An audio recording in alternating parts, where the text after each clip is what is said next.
Three brothers, Brian, Dennis, and Carl, a cousin, Mike Love, and our good friend El Jardine. That's family to me. We've known each other for a really long time, man. The Endless Summer. It returned with the Beach Boys after they released this documentary in celebration of the legendary band that revolutionized pop music, personified the California dream.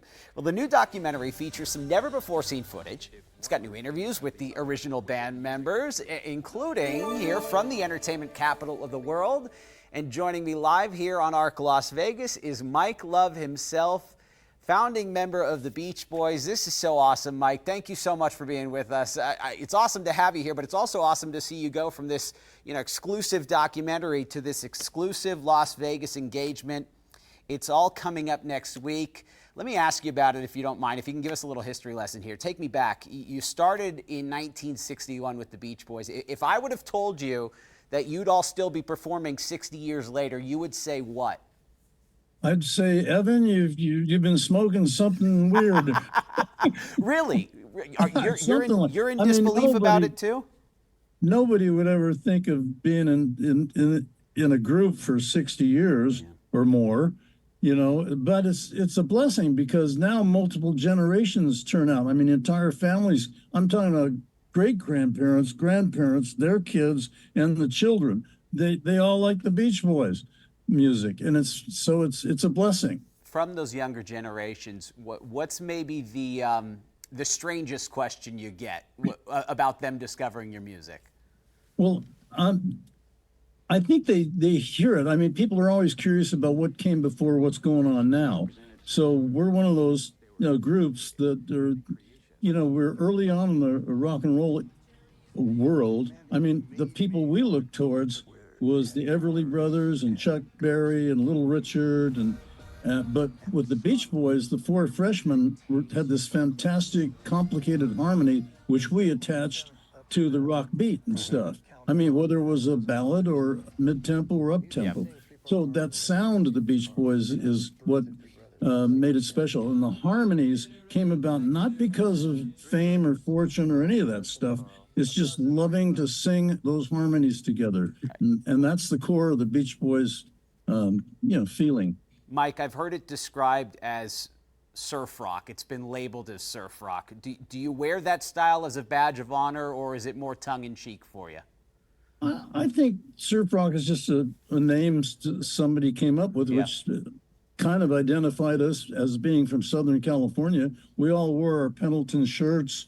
We talked a certain way. We had a certain attitude, and whether we were good surfers or not, we sang about it really well. You're Rock and Roll Hall of Famers. You're wearing that on your head with that red Rock and Roll Hall of Fame hat there. You're one of the most critically acclaimed, commercially successful bands of all time. What about challenges, Mike? What's been the biggest roadblock along the way for you? Biggest challenge was lifestyle choices by some of the group members. My cousin Dennis left us in 1983. He would go into rehab for one night. It doesn't work that way. Yeah.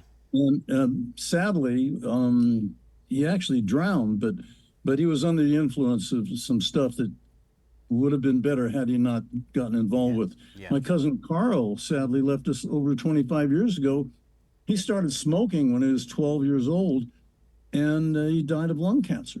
So, there's lifestyle choices that people make, and I was fortunate enough to learn meditation, transcendental meditation from Maharishi in December of 1967. Went to India, and the Beatles were all there. George Harrison and I both had our birthdays in the spring of 1968. Wow. We're both Pisces. So, that choice to meditate rather than get involved with some of the other things that one couldn't easily get involved with has given me the chance to have a healthy, long life and enjoy doing our music, even 60 years after we started.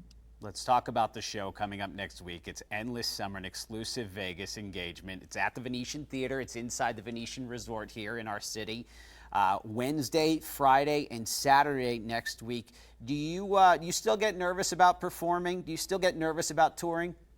No. I never get nervous about it because, first of all, I'm so used to it. Second of all, I just go out with the attitude. I got nervous the first couple of times we were on stage. Yeah. That was decades ago. I just said I'm going to do as good as I can, and hopefully that'll be good enough. And so I put all my attention on doing those songs as close as humanly possible to the recordings. I will speak for everyone when I say after 60 years of staying power, you've done good enough there, Mike Love. You've done good enough. You see where you can buy tickets right there on Ticketmaster.com, thebeachboys.com as well, VenetianLasVegas.com, where you can get these tickets for next week. Hey, I want to ask you, you've been doing this so long. Have you ever thought about a different profession? I know your brother, Stan Love, was a pro basketball player. Your nephew is currently in the NBA, Kevin Love. Yes. If Yes. Mike Love wasn't performing with the Beach Boys, he would be doing what? Not sure, but it would be in real estate, because I like taking a house and fixing it up. I did that a long time ago, but nowadays what we have is a spirit. We have basically a rum drink, Club Kokomo Spirits, and I'm going to be hosting an after party in Las Vegas. Yeah. So you can look up mikelove.com and come see if you want to do a VIP tasting with me being the host. And it's really delicious. I came up with an idea for a Coca Mojito. Nice play on words there, Mike. Very nice play on words. Well done. Wait. So if Mike Love wasn't performing, I'd see you with a construction tool belt around your waist, working on a home construction site. No, I would be really good at delegating those issues. the sales side. I love property and homes and houses and stuff, and I come from a long line of laborers. Actually, my grandfather came from Louisiana in 1909, and he worked through the Dust Bowl and the Depression and the World War II. My dad and he made galleys for warships. So, wow. I think they were an inspiration to me about working hard, and that's been an inspiration to me, that my parents, my grandparents really put in an effort and raised their families, and nobody lacked for anything really, even though there were tough times. Well, we applaud the staying power of the Beach Boys, and we're so glad you're coming to our city coming up next week. Mike Love with the Beach Boys. It's the exclusive engagement at the Venetian Theater. You can get those tickets, not only thebeachboys.com, but VenetianLasVegas.com. Thanks for being with us. Really do appreciate it. Thank you, Evan. Thanks a lot. Hey, have fun with the rest of the tour, and we'll see you next week.